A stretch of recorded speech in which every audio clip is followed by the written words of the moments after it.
মুহাম্মদুর রাসূলুল্লাহর উম্মত আমরা হতে চাই। মাসবি তেলাওয়াতকৃত আয়াতের এই বর্ণিত গুণগুলো আমাদের এখন থেকে অর্জন আরম্ভ করা লাগবে। আমি সহ যারা এসেছি অবশ্যই আল্লাহ এই গুণগুলো এখন থেকে যেন পালন করার তৌফিক আমাদেরকে দান করেন। আমিন আমিন। সূরার নাম সূরা ফাতিহা। ফাতাহ মানে বিজয়। এই সূরার প্রথম আয়াতের ভেতরে এই শব্দটা আছে, এখান থেকে নামকরণ করা হয়েছে। আল্লাহ রাব্বুল আলামিন বলেন, ইন্না ফাতাহনা লাকা ফাতহান মুবিনা। অবশ্যই হে নবী, আমি আপনাকে একটা সুস্পষ্ট বিজয়ের সুসংবাদ দিচ্ছি। এই বিজয়ের ঘটনা তো ঐতিহাসিকভাবে ইবনে কাসিরের ভেতর থেকে আমি শিক্ষার জন্য এবার বলছি। এদিকে খুব অ্যাক্টিভ হয়ে থাকবে। এই সূরা ফাতিহার 18 নম্বর আয়াত। আমার যতটুকু পড়াশোনা আছে, আমার যতটুকু লেখাপড়ার স্টাডি আছে, এই আয়াতটা এখন বাংলাদেশে সবচাইতে বেশি প্রয়োজন। সূরা ফাতিহা 18 নম্বর আয়াত। যে যেখানে আছেন, দাঁড়িয়ে আছেন, বসে আছেন, শুয়ে আছেন, কান এবার খাড়া করে দেন। হুদায়বিয়ার সন্ধিতে ঘটনা আমরা শুনেছি এতদিন পর্যন্ত, শুধু শুনেছি অনেকে, কিন্তু এখান থেকে শিক্ষাটা আজ অনেকে নেয়নি। বাংলাদেশের এখন যে অবস্থা, এই শিক্ষা নেওয়ার সময় এখনই। নবীজি 1400 মানুষ নিয়ে এসেছিলেন সাহাবায়ে কেরাম নিয়ে হজ করার জন্য। হুদায়বিয়া নামক যে জায়গাটা এখন কূপ আছে, এখানে এই জায়গায় নবীজি আশ্রয় নিলেন, আস্তানা গাড়লেন, তাঁবু গাড়লেন। কাফেরদের পক্ষ থেকে এখানে প্রতিবন্ধকতা সৃষ্টি করা হয়েছে যে না, আপনাদেরকে আমরা আর যেতে দেব না। বিশ্বনবী তাদেরকে প্রস্তাব দিলেন যে আমরা কিচ্ছু নিয়ে আসিনি, সাথে করে শুধু হজ করে চলে যাব। কাফেরদের পক্ষ থেকে আওয়াজ এলো না, আপনাকে আমরা যেতে দেব না, তবে আমাদের একটা প্রস্তাব আছে। আপনি যদি আগামী বছরে আসেন, হজ করে যেতে পারবেন, কিন্তু এই বছরে আপনাদেরকে আমরা আল্লাহর ঘর কাবায় যেতে দেব না। কি নিষ্ঠুর আচরণ! টাকা আল্লাহ পাকের নবী আল্লাহর ঘর তাওয়াফ করবে, বাধা দিচ্ছে যারা আল্লাহকে বিশ্বাস করে না তারা। বাংলাদেশে 50টা বছর কোরআনে কারীম প্রচার করেছে যারা, কোরআনের পাখি শহীদ আল্লামা দেলাওয়ার হোসাইন সাইদি রহমাতুল্লাহ আলাইহি, তার নামে মামলা দেওয়া হয়, কেস দেওয়া হয়, তিনি নাকি ধর্মীয় অনুভূতিতে আঘাত দিয়েছে। আমার তো মনে হয় 1500 বছর আগে নবীজিকে যারা বাধা দিয়েছিল আল্লাহর ঘর কাবায় হজ করতে দেবে না, 1500 বছর পরে যেন তাদের তারাই ফিরে এসেছে। আল্লাহর নবী বললেন, ঠিক আছে, ওসমানকে পাঠালাম। হযরত ওসমান ইবনে আফফান রাদিয়াল্লাহু তাআলা আনহু তিনি গেলেন। হযরত ওসমানকে তারা আটক করার পরে ঘোষণা দিয়ে দিল, কতিলা ওসমান ইবনে আফফান, ওসমানকে হত্যা করা হয়েছে। এই সংবাদ যখন নবীজির কাছে এসেছে, যশোরবাসী খুব খেয়াল করেন, এখানে হযরতে ওসমানকে তারা হত্যা করার ঘোষণা দিয়ে মিথ্যা একটা সংবাদ পাঠিয়ে দিয়েছে নবীজির কাছে। নবীজি সাহাবায়ে কেরামকে বললেন, যারা ইহরামের কাপড় পরে এসেছিল সব এখন খুলে ফেলো। সাহাবায়ে কেরাম বলেন, হে রাসূল, ইহরামের কাপড় পরলে হজ আগামী বছর। বাংলার মুসলমানেরা, আমি কেন বলছি আয়াতটা 2-1 মিনিট পরে আপনি টের পাবেন। দ্বিতীয় নম্বর, নবীজি বললেন আজকে রমজান মাস, এটা রমজান মাসের এখন আর আধা ঘন্টা 1 ঘন্টা সময় আছে মাত্র ইফতারি করার। এখনই ভেঙে ফেলো, ইফতারি করে ফেলো, দরকার আগামীতে রোজা আবার রমজান সিয়াম আবার করে দেওয়া যাবে। যে দুইটা সিদ্ধান্ত নিলেন, দুইটাই ফরজ, একটা রোজা, একটা হজ। নবীজি কিন্তু জানতেন ইহরামের কাপড় খুলে ফেললে হজ ভেঙে যাবে, আর একটু পরে তো ইফতারি করলে রোজাটা হয়ে যায়। বিশ্ব নবী বলেন না এক্ষণে রোজা ভেঙে ফেলো। আবার বলছে কান খাড়া করেন, আমি কিন্তু 2 মিনিটের ভেতরে জায়গায় যাব। এত বড় দুইটা বড় বড় ফরজ বিধান নবীজি লঙ্ঘন করছে, কারণটা কি? কারণ একটাই, ওরা একজন নিরপরাধ মানুষকে আটক করে হত্যার ঘোষণা দিয়েছে। আপনি বাংলাদেশকে 15.5 বছরের সাথে ওই ঘটনাটা মিলান। একটা নিরপরাধ মানুষ মাত্র একজন, তাকে আটক করে হত্যার ঘোষণা দেওয়ার কারণে যদি নবী মুহাম্মদ রাসূলুল্লাহ হজ ছেড়ে দিতে পারেন, রোজা ছেড়ে দিতে পারেন, তিনি ওই বাবলা গাছের নিচে হাত দিলেন। সাহাবায়ে কেরামকে বললেন আমার হাতের উপরে সবাই হাত লাগাও, আমি আজকে তোমাদেরকে বায়াত গ্রহণ করাবো, শপথ নেব তোমাদের কাছে। 1399 জন নবীর সাথে আছেন, আর হযরত ওসমানকে যেহেতু তারা আটক করেছে, এই 1399 জন সবাই নবীর হাতের উপরে একটার পরে হাত দিতে আছে। বিশ্ব নবী ডাক দিয়ে বলেন সাহাবীরা, জিবরাইল এই মাত্র সূরা ফাতিহা এই সূরার 18 নম্বর আয়াতটা আমাকে তেলাওয়াত করে শুনিয়ে গেল। জিবরাইল এসেছিল, তোমরা কেউ দেখতে পাওনি। জিবরাইল আয়াতটা শুনিয়েছে, লাকাদ রাদিয়াল্লাহু আনিল মুমিনিনা ইয ইউবাইউনাকা তাহতাশ শাজারাতি ফাআলিমা মা ফি কুলুবিহিম ফানজালাস সাকিনাতা আলাইহিম ওয়া আসাবাহুম ফাতহান করিবা। খুব খেয়াল করেন, সেই সময় পর্যন্ত আমি চলে এসেছি। নবীজি নিজের বাম হাতটা সাহাবায়ে কেরামদের উপরে রেখে বললেন, সাহাবীরা আজকের এই বায়াতের উপরে, শপথের উপরে আল্লাহ পাক নিজেই জানিয়েছেন যে তিনি রাজি হয়ে গেছেন। আয়াতটা শুরু করার আগে আল্লাহ দুইটা তাকিদ দিয়েছেন, লাম এবং কদ। লাকাদ রাদিয়াল্লাহু আনিল মুমিনিন, আল্লাহ পাক বলেন আমি নিজে মুমিনদের উপরে অবশ্যই অবশ্যই রাজি হয়ে গেছি। রাজি হব না, হয়ে গেছি। তাহতা শাজারাতি, এই গাছের নিচে আপনার হাতের উপরে যারা হাত দিয়ে আজকে শপথ বাক্য পাঠ করছে যে ওসমান হত্যার বদলা না নিয়ে কেউ মদিনায় ফেরত যাবে না, আমি আল্লাহ তাদের মনের খবর যেহেতু জানি, ফাআলিমা মা ফি কুলুবিহিম, তারা যে শপথ নিচ্ছে এটা কিন্তু লোক দেখানোর জন্য না, এটা মন থেকে। ফানসালাস সাকিনাতা আলাইহিম, তাদের উপরে আমি আল্লাহর প্রশান্তি নাযিল হয়ে গেছে অলরেডি।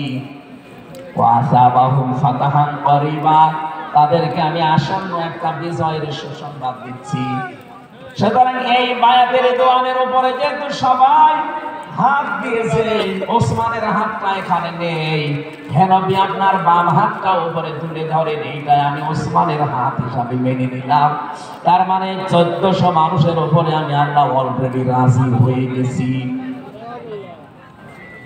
আমার মুসলমান ভাইরা, এবার আমি খেয়াল করার জন্য আর একবার বলছি, এইটা বলার জন্য আমি এতক্ষণ ঘুরছিলাম।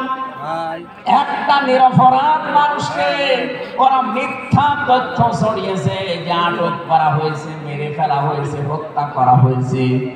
নবীজি একজন মানুষের জীবনের বদলা নেওয়ার জন্য 1400 মানুষকে তিনি বায়াত করাচ্ছেন, শপথ বাক্য পাঠ করাচ্ছেন। একটু খেয়াল করেন তো, একজন মানুষের জীবনের জন্য জীবন দিতে প্রস্তুত 1399 জন, আর নবী সহ। এমন বাক্য তিনি পাঠ করেছেন, এমন শপথ নিয়েছেন যে আল্লাহ অলরেডি রাজি হয়ে আয়াত নাযিল করছেন। নবীজি বললেন ওরা ওসমানকে হত্যা করেছে, ওসমান একজন নিরপরাধ মানুষ। একটা নিরপরাধ মানুষকে বিনা কারণে আটক করে হত্যা করেছে, ওদের কোনো ক্ষমা নেই। আমরা আজকে এই 1400 মানুষ শপথ নিলাম, ওদেরকে হত্যার প্রতিশোধ না নিয়ে আমরা কোনোদিন আর মদিনায় ফেরত যাব না। আমার তো মনে হচ্ছে বাংলাদেশে এখনো বহু মানুষ বিনা কারণে যাদেরকে হত্যা করা হয়েছে, নিরপরাধ মানুষগুলোকে ফাঁসির কাছে ঝোলানো হয়েছে, কত মানুষকে মৃত্যুর দিকে ঠেলে দিয়েছে। এখনো জিন্দা শহীদ জনাব এটিএম আজহারুল ইসলাম এখনো জেলখানায় পচতেছে। বানানো বিচার ব্যবস্থা, বানানো বিচারপতি, নিজেদের উকিল, নিজেদের পিপি, নিজেদের সাক্ষী, নিজেদের রায় সব দিয়ে একটা মানুষকে 17 বছর আপনি আটক করে রেখেছেন। আমার তো মনে হয় এখন সময়ের দাবি। সূরা ফাতিহা থেকে যেহেতু তাফসীর শুনছেন, আজ এই বাংলার 18 কোটি জনগণের উপরে যদি আল্লাহ পাক খুশি হতে চান, এই নিরপরাধ মানুষগুলোকে জেলখানা থেকে মুক্ত করা লাগবে।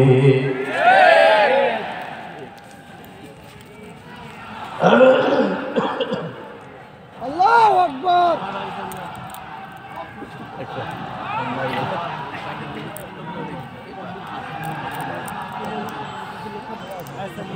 যশোর মাসে আল্লাহ রাব্বুল আলামিন এখানে কয়েকটা বিষয় আমাদেরকে উপহার দিতে চেয়েছেন সুসংবাদের মাধ্যমে। 1 নম্বরে আল্লাহ বলেন আমি রাজি হয়ে যাব।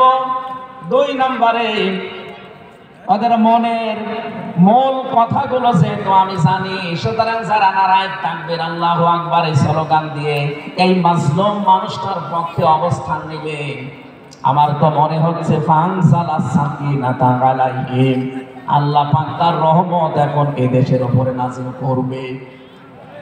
2 নম্বরে ওয়াসাবাহুম ফাতাহান করিবা, একেবারে সুপ্রসন্ন নিকটবর্তী একটা নিকটবর্তী বিজয় আমাদেরকে আল্লাহ এই মাজলুম মানুষটার পক্ষে দাঁড়ানোর কারণে দেবে। আমি আজকে একজন জেলখাটা মানুষের সাথে কথা বলছিলাম, তিনিও প্রায় 3.5-4 বছর জেলে ছিলেন। তিনি জানাচ্ছিলেন যে হামজা ভাই, আসলে আমরা যারা জেলে ছিলাম তারা ছাড়া এটা বোঝানো সম্ভব না।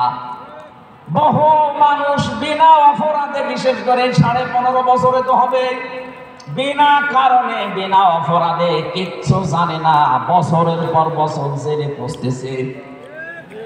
ওরা যদি একজন নিরপরাধ মানুষকে মিথ্যা কথা ছড়িয়ে দেওয়ার কারণে নবী যেরকম সিদ্ধান্ত নিতে পারে, আজ বাংলার 18 কোটি মানুষ দল বেদল সব ভুলে গিয়ে নিরপরাধ যত মানুষ জেলে ভর্তি আছে, গুম হয়েছিল, খুন হয়েছিল যারা, এদের পক্ষে দাঁড়াতে যদি সত্যি আপনি মন থেকে এগিয়ে আসতে পারেন, আল্লাহর কসম আমাদের সামনে আল্লাহ বিজয় দেখাবে। বিদায় আমরা দেখতে পাচ্ছি সূরা কাসাস 20 নম্বর পারার 4 নম্বর পৃষ্ঠার 15 নম্বর লাইনের 5 নম্বর আয়াত। বাড়িতে যে আয়াতটা তাফসীর দেখবেন, আল্লাহ রাব্বুল আলামিন বলেন নুরিদু আন্নামুন্না আলাল্লাযীনা ইসতাদঈফু ফিল আরদ ওয়া নাজআলাহুম আইম্মাতাও ওয়া নাজআলাহুমুল ওয়ারিসিন। আমি আল্লাহ একটা ইচ্ছা করলাম, হাজার হাজার বছর আগে হে নবী, এই পৃথিবীর ময়দানে ফিরআউন নামে একটা লোক ছিল। রাষ্ট্রীয় ক্ষমতায় থাকার কারণে ওই দেশে বিভিন্ন দলে বিদলে বিভক্ত করে মানুষকে রেখেছিল, আর একটা দলকে সে টার্গেট নিয়ে কোণঠাসা করে, ছোট করে, হীন করে রেখেছিল। সেই দলটা ছিল মুসা নবীর দল। আমি আল্লাহ একটা ইচ্ছা করলাম, জমিনের উপরে যাদেরকে দুর্বল করে রেখেছে ফেরাউন, এই দুর্বল দলের উপরে আমি আল্লাহ মনন করব। মনন মানে অনুগ্রহ করা, দয়া করা। আমি আল্লাহ দয়া করব তাদের উপরে, মনন করব। এই কারণে, কারণ আমি তাদেরকে জমিনের শাসন ক্ষমতায় বসাতে চাই, জমিনের উত্তরাধিকারী তাদেরকে বানিয়ে দিতে চাই। অনুমাক্কিনা লাহুম ফিল আরদ, জমিনের উপরে তাদেরকে আমি ক্ষমতায় বসাবো, এটা আমি আল্লাহর ইচ্ছা। বলেন তো আল্লাহ যদি কোনো ইচ্ছা করে ওটা রদ করার কেউ আছে? না। আরো জোরে বলেন আছে? না। সুতরাং এই আয়াত দিয়ে আমি যেহেতু 100% আয়াতটা বিশ্বাস করি, হাজার হাজার বছর আগে ফেরাউনের এই জীবনের সাথে, কাহিনীর সাথে, তাফসীরের সাথে আমি বাংলাদেশে আয়াতটা মিলিয়েছি। দেখতে পেয়েছি 2024 সালের 5 আগস্টের পরে একটা দলের সাথে আয়াতটা মিলে যাচ্ছে। ঠিক। আপনি যাই মনে করেন এটাই বাস্তব।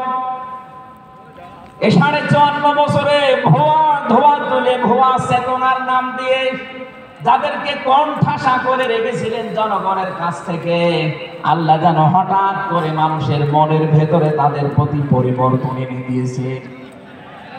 আল্লাহ পাক যেন এই মানুষগুলোকে একটা মরণ করেছেন, একটা দয়া দেখিয়েছেন। অনাজালাহুমা ইম্মাতান, জমিনের ইমাম তাদেরকে যেন আল্লাহ দিনের পর দিন বানিয়ে দিচ্ছে। তাদের আচার ব্যবহার, তাদের চরিত্র, তাদের ব্যবহার, তাদের মাধুর্যতা, তাদের যে ইখলাস, এগুলো দেখছে আমার আল্লাহ দিনের পরে দিন জমিনের ইমাম তাদেরকে আল্লাহ বানাচ্ছেন। অনাজালাহুমুল ওয়ারিসিন, আয়াতের শেষের কথা আল্লাহ তাদেরকে জমিনের ওয়ারিস বানিয়ে দেবেন।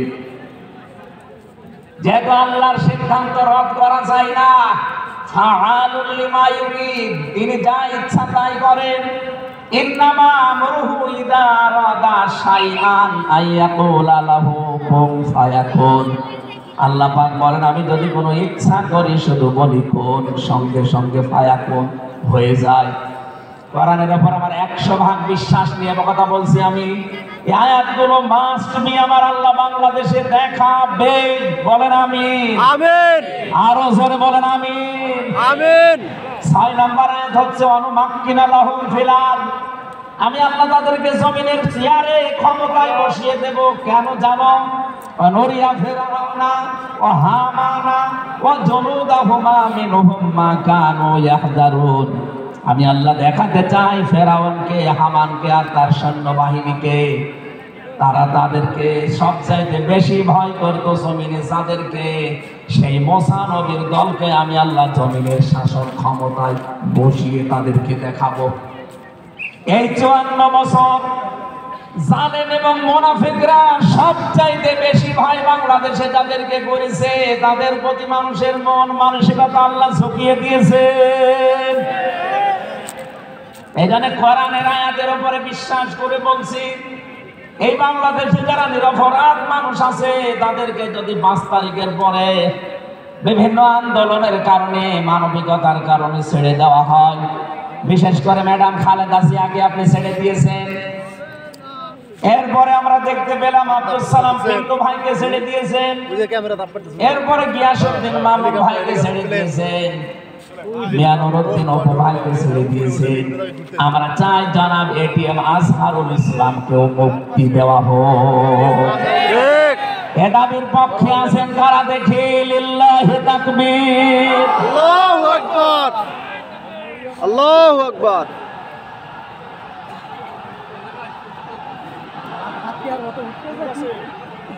আলহামদুলিল্লাহ ভাই, আমি আয়াতটা পড়লাম এই জন্য 1500 বছর আগে একটা নিরপরাধ মানুষের পক্ষে দাঁড়ানোর কারণে যদি আল্লাহ এতগুলো সুসংবাদ দিতে পারে, সাকিনা নাজিল করা, সুপ্রসন্ন, একেবারে নিকটবর্তী বিজয় দেওয়া, আমরা যদি আজ নিরপরাধ মানুষগুলো যারা আজ জুলুমের শিকার হয়ে 15.5 বছর 17 বছর মানবেতর জীবন যাপন করছি, আমি তো 3 বছর তার ভুক্তভোগী। 3টা বছর আমাদেরকে ফাঁসির কন্ডেম সেলের ভেতরে 24 ঘন্টা লকআপ দিয়ে রাখতেন। কি করেছিলাম আমরা? আজকে এই যে মাহফিলের 6 জন আলেমের ভেতরে আমরা 3 জন এক জায়গায় ছিলাম জেলখানায়, আর বাকি 3 জনের ভেতরে একজন তো বাইরের দেশে, আর 2 জন আব্দুল হাই সাইফুল্লাহ, শাইখ আহমদুল্লাহ, 2 জন মুসলিম। তাদেরকেও কোরআনের কথাই দেশে 15.5 বছর আপনারা বলতে দেননি। এখানে আমি আয়াত থেকে যেটা শিক্ষা দিতে চাই, 8-7 কথা বলছি। বাংলাদেশে যদি আল্লাহর সাকিনা, প্রশান্তি মনে এবং বাইরে আপনি দেখতে চান, সুপ্রসন্ন বিজয় যদি দেখতে চান, অবশ্যই আপনাকে নিরপরাধ যারা এখনো পর্যন্ত বিভিন্ন জায়গায় মাজলুম হয়ে আছে তাদের পক্ষ নেওয়া লাগবে। এক কথা বলুন, আল্লাহ আজকে আমাদের জীবনে 100% মেনে চলার তৌফিক দান, বলেন আমিন। আমিন। এই সূরা ফাতিহা থেকে আমরা পড়েছি 29 নম্বর আয়াত। আমাদের আলোচনার বিষয় মুহাম্মদুর রাসূলুল্লাহর উম্মত কারা। রব্বুল আলামিন বলেন মুহাম্মাদুর রাসূলুল্লাহ, মুহাম্মদ সাল্লাল্লাহু আলাইহি ওয়াসাল্লাম আল্লাহর রাসূল। কেন আমি দুনিয়ার কেউ যদি আপনার রিসালাত স্বীকার না করে, কেউ যদি সাক্ষী না দেয়, আমি আল্লাহ নিজে সাক্ষী দিয়ে দিলাম আপনি আমার রাসূল। সুতরাং এই বাংলার জমিনে কেউ যদি নবীর আদর্শ না মানে, বিশ্ব নবীর কোনো ক্ষতি হবে না, আল্লাহর কোনো লস নেই। যত ক্ষতি আমাদের। কথা বলে না কেন? কোরআনের চোখ লাগিয়ে দেখতে পাচ্ছি এদেশে হাজারো মানুষ জাহান্নামে দৌড়াচ্ছে। কারণ নবী মুহাম্মদুর রাসূলুল্লাহ বাদ দিয়ে পৃথিবীতে যদি অন্য কাউকে কিয়ামত পর্যন্ত কোনো আদর্শ মেনে চলে, কোরআনের কসম দিয়ে বলছি মাস্ট বি লোকটা জাহান্নামী। এখানে এরকম আচরণে যারা আছেন, বুঝে হোক না বুঝে হোক, আল্লাহ রাব্বুল আলামিনের পরিচয় দেওয়ার আগে আমার আল্লাহ রাসূলের পরিচয় আমাদের কাছে দিয়েছেন। রাব্বুল আলামিন বলেন কুল হুয়াল্লাহু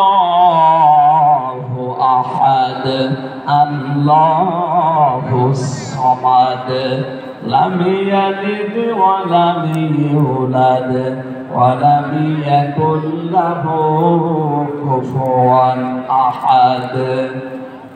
এখানে আল্লাহর একাত্মবাদের শিক্ষা দেওয়া হচ্ছে। আল্লাহ পাক বলেন হে নবী আপনি বলুন, অথচ শোনানো হচ্ছে যার কথা, তার কথা তো আগে বলার দরকার ছিল।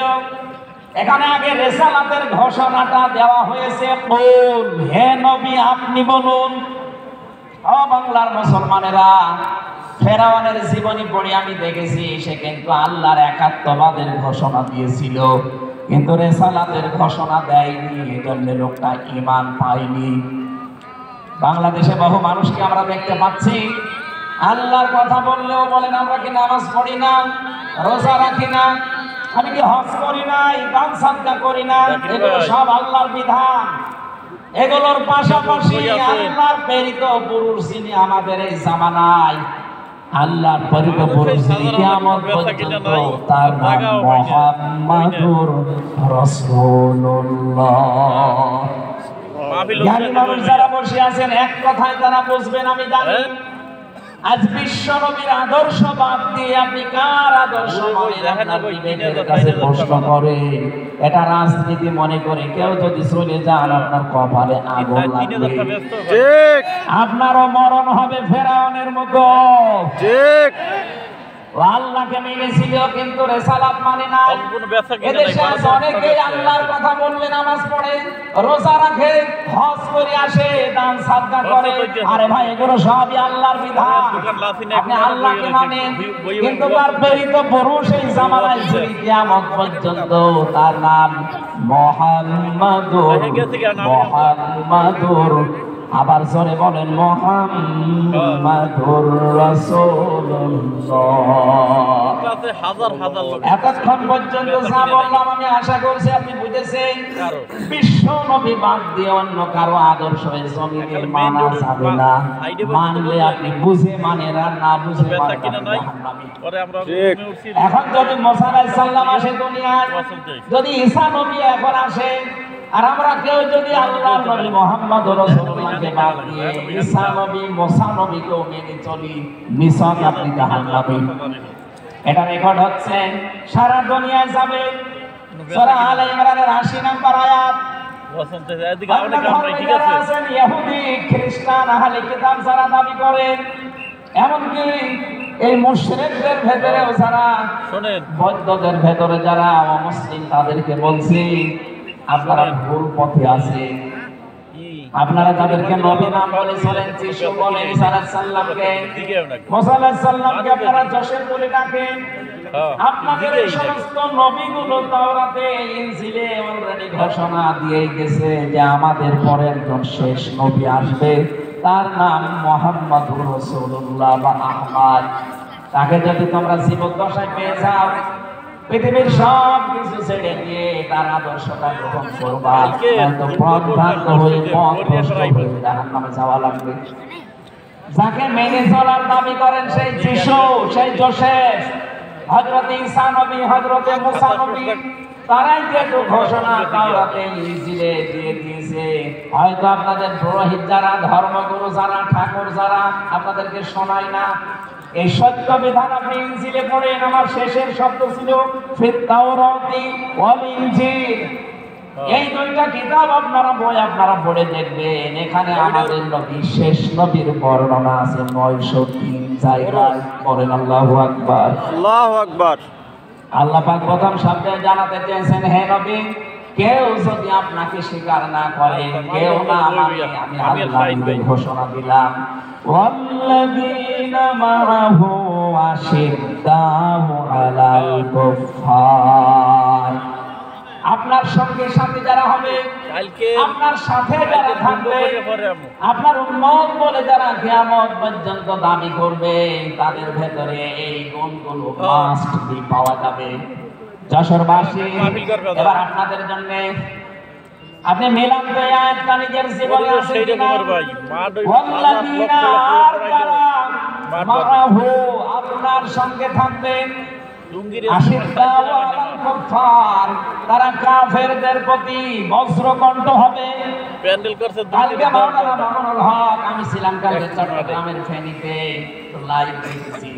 উনি কিন্তু শেষের দিকে এটা জানিয়েছেন, ওঠো বজ্রমুঠি করো, ঘোষণা দাও। কথা বলেন না কেন? আলু দিয়ে সমান করে ভরা। ওনার এইটাই সামারাইজ, আশিদ্দাউ আলাল কুফফার, কাফেরদের প্রতি কঠোর হওয়া লাগবে। সেই সময় এখন অলরেডি চলছে। প্রতিবেশী নামে আমাদের যারা আছে, যেহেতু প্রতিবেশী পাল্টানো যায় না, এই জন্য আমরা বেশি কিছু বলছি না। আমরা আশা করব যে প্রতিবেশীর চরিত্র পাল্টাবে। নবীজি প্রতিবেশী সম্পর্কে এত বেশি কথা জানিয়েছেন, মাঝে মাঝে বলতেন, জিবরাইল, প্রতিবেশী সম্পর্কে যত কথা তুমি বলো, মনে হয় যে আমার জমি জায়গার ভাগ দেওয়া লাগবে। যেহেতু এত দামি জিনিস প্রতিবেশী, এত গুরুত্বপূর্ণ, আপনাদেরকে তো আমরা পাল্টাতে পারবো না। আমাদের জমির সাথে আপনাদের জমি, এই জন্য বলছে আপনারা পাল্টাবেন। আপনি মাইক্রোসফট, ভয়েস অফ আমেরিকা, এগুলো সব খ্রিস্টানরা, ইহুদিরা চালায়। তারা তামাম দুনিয়ার 257টা রাষ্ট্রে কিন্তু অলরেডি জানিয়ে দিয়েছে, বিশ্বের সবচাইতে বেশি মিথ্যা কথা বলা হয় ভারতে। পৃথিবীর 257টা রাষ্ট্রের ভেতরে সবচাইতে বেশি সংখ্যালঘুরা নিরাপত্তার সহিত বাস করে বাংলাদেশে। অথচ এই দুইটাই এতদিন, এই 54 বছর আমরা স্বাধীন হয়েছি, 54টা বছরে আমাদের পেছনে এই মিথ্যা দুইটা তথ্যের প্রতিবেশীরা ছড়িয়েছে। সারা দুনিয়ার মোড়লদেরকে বলতো যে বাংলাদেশে সংখ্যালঘু নির্যাতন হয়। এদেশের গোবিন্দ পরামানিক, কুমার কি সেন, যেন কয়েকজন মিলে তারা বিবৃতি অলরেডি মাঝে মাঝাই দিচ্ছে যে আগস্টের 5 তারিখের পর থেকে বাংলাদেশে আমরা সবচাইতে বেশি নিরাপত্তায় আছি সংখ্যালঘুরা। এখনো তো কোরআনে কারিম এই দেশে কায়েম হয়নি। আমি কোরআনের এই অনুষ্ঠান থেকে আপনাদেরকে গ্যারান্টি দিতে পারি, আল্লাহর কসম, কোরআনে কারিম যদি দেশের রাষ্ট্রীয় ক্ষমতায় চলে আসে, বাংলাদেশের সবচাইতে বেশি নিরাপদে থাকবে সংখ্যালঘুরা। ঠিক। একজন মুসলমানের মাথায় যদি কেউ আঘাত করে, একটা গুনাহ হবে। একটা অমুসলিমের গায়ে যদি কেউ আঘাত করে, ডবল গুনাহ হবে। বাংলার মুসলমানেরা অনেকে মনে করেন যে এটা মনে হয় নতুন হাদিস। না, আপনি একজন মুসলমানকে আপনি মারলেন, আপনার নিজের ভাই, সে আল মুসলিম আখুল মুসলিম, কিন্তু অমুসলিম আপনার ভাই। কথা কোরআনেও নেই, হাদিসেও নেই। এই কথা বলে দেখান। তিনটা বিষয় যদি কারো ভেতরে পান, সে যেই হোক। এক নম্বরে কেউ যদি আমার কেবলাকে কেবলা মনে করে, ফাহুয়া আখি, সে আমার ভাই। দুই নম্বরে আমার জবাই করা জিনিস যদি সে খেতে চায়, ফাহুয়া আখি, সে আমার ভাই। তিন নম্বরে সে যদি আমার মতো নামাজ পড়ে, সে আমার ভাই। সুতরাং এই তিনটা বিষয় সামনে রেখে আমরা এই দেশে যারা আছি, মতের হয়তো মিল নেই, দলের হয়তো নামের মিল নেই, কিন্তু এই তিনটা বিষয় যারা মানবেন, আমার মতো নামাজ পড়বেন, আমার কাবাকে কাবা মনে করবেন, আমার জবাইকে তো ব্যস্ত আপনিও খাবেন, এতে সেই হোক, এই দেশে আমরা সবাই তাকে ভাই ভাই ভাই মনে করি। কথা বলেন ঠিক কিনা? এই তিনটার বাইরে যারা আছেন তারা তো আর আমার ভাই না। তাদের সম্পর্কে কি? তারা আমার এই দেশের আমানত। এক নম্বরে এই সংখ্যালঘু যারা আছে, হিন্দু হোক, খ্রিস্টান হোক, বৌদ্ধ হোক, মুশরিক হোক, যাই হোক, যারা আছে তাদের উপর যদি আপনি অত্যাচার করেন, তাদের মন্দির ভাঙেন, তাদের দেবতাকে গালি দেন, তাদের মাথায় বাড়ি দেন, চাঁদাবাজি করেন, এক নম্বরে জুলুমের গুনাহ হবে, দুই নম্বরে আমানতের খেয়ানতের গুনাহ হবে। এই জন্য আমরা সাবধান থাকি। আগস্টের 5 তারিখের পরে আমরা অনেকের চরিত্র একটু ওলট পালট দেখতে পাচ্ছি। আশা করছি আপনি থামবেন, নয়তো কিন্তু বদনাম হয়ে যাচ্ছে। আপনি গোয়েন্দা বিভাগের খোঁজ রাখেন, তারা কিন্তু সব নখদর করে রেখেছে, কে কি করছে এটা সব তারা দেখছে। এই জন্য আমরা এমন কোনো আচরণ না করি আপনার নিজের ভুলের কারণে নিজের পায়ে আবার কোড়াল লেগে যায়। তারা সব দেখতে পাচ্ছে এই 4.5 মাসে কারা মানবতার জন্য কাজ করে, কারা দেশের জন্য কাজ করে, কারা এই 2780 জন মানুষ হাসপাতালের বেডে কাতরাচ্ছে, এদের কাছে কারা গেছে সব খোঁজ তাদের কাছে আছে। 2732 জন মানুষ হত্যা হয়েছে একজনের নির্দেশে। এতগুলো শহীদ পরিবারের পাশে কারা কারা দাঁড়াচ্ছে সব তাদের কিন্তু ডকুমেন্ট আছে। এই জন্য আপনি মনে করছেন আমি ডুবে ডুবে জল খাবো, ঘোলা পানিতে মাছ শিকার করবো, কেউ কিছু টের পাবে না, কখনো না। সব তাদের আয়ত্তের ভেতরে আছে। এই জন্য এমন কাজ করা দরকার আমাদের, আগামীতে যেন শুধু ওই 14 দল বাদ দিয়ে আমরা যারা মুসলিম আছি, এই মানুষগুলো যেন রাষ্ট্রের দায়িত্ব পায়, আর কোরআন আর হাদিস দিয়ে বাংলাদেশের 56,000 বর্গ মাইল চলে। কারা কারা রাজি আছে দেখেন। লিল্লাহি তাকবীর, আল্লাহু আকবার। ঘরে ঘরে চালু, ঘরে ঘরে চালু, আল্লাহু আকবার।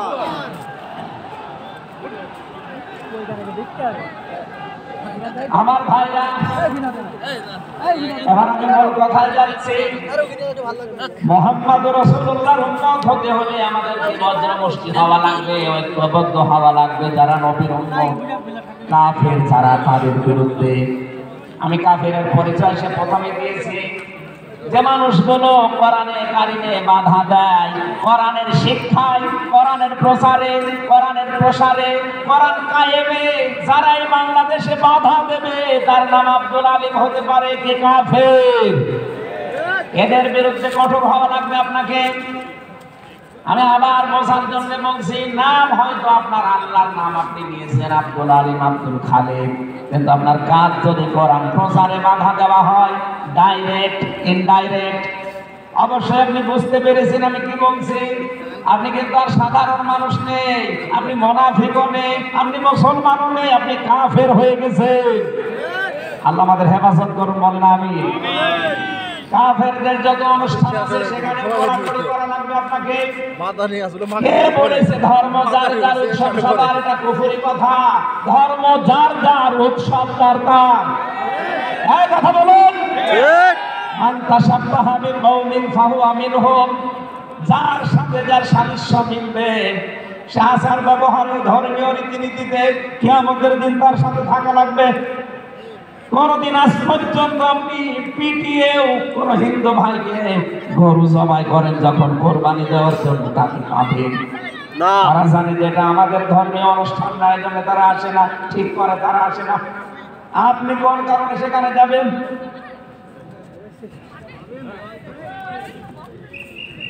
রুহামাউ বাইনাহুম। দ্বিতীয় নম্বরে আমরা পেয়েছি নিজেদের ভেতরে মহব্বত, ভালোবাসা, সম্প্রীতি, মায়া মমতা, এটা নিজেদের ভেতরে বাড়ানো লাগবে। আপনি নবীর উম্মত হতে চান, অথচ এটা নিজেদের ভেতরে আরো দূরত্ব তৈরি করেন না। এটা নিজেদের ভেতরে আরো স্যাক্রিফাইস করে হোক, ডাকাডাকি করে হোক, নিজেদের ভেতরে এটা তৈরি করা লাগবে আরো বেশি। তার অপরূপকান সজ্জাদা, হে নবী, আপনার উম্মত যারা আপনার সাথে যারা আছে তাদেরকে দেখতে পাবেন আল্লাহর সন্তুষ্টি এবং অনুগ্রহ তালাশ করার জন্য তারা রুকু এবং সিজদাকারী অবস্থায় হবে। নবীর উম্মত যারা এসেছে, অন্য ধর্মের লোকদেরকে বাদ দিলাম, বিশ্ব নবীর উম্মত যারা এখানে বসে আছে, আমাদের উচিত হবে যতদিন আজরাইল না আসে ফরজ নামাজ আমরা কোনোদিন ছেড়ে দেব না। আরো জোরে বলে আল্লাহ যেন এটা মেনে চলার তৌফিক দেন আমাদের একেবারে জীবনের শেষ দিন পর্যন্ত। আমিন। 2 নম্বরে ফরজ নামাজের সময়টুকু যেভাবেই হোক বের করে আপনি আদায় করেন। সুন্নত নফল ওইগুলো যদি পড়তে না পারেন পরবর্তীতে পড়বেন। ফরজ নামাজ কেউ ছেড়ে দিয়ে সে আল্লাহর আয়ত্ত থেকে বের হয়ে যায়। বলেন নাউজুবিল্লাহ। সাহাবায়ে কেরাম আল্লাহর দরবারে 7টা কারণে কবুল হয়েছিলেন, তার ভেতরে 1 নাম্বার কারণ ছিল এই মানুষগুলো আল্লাহর বিধান সামনে পেলে পৃথিবী ভুলে যেতেন।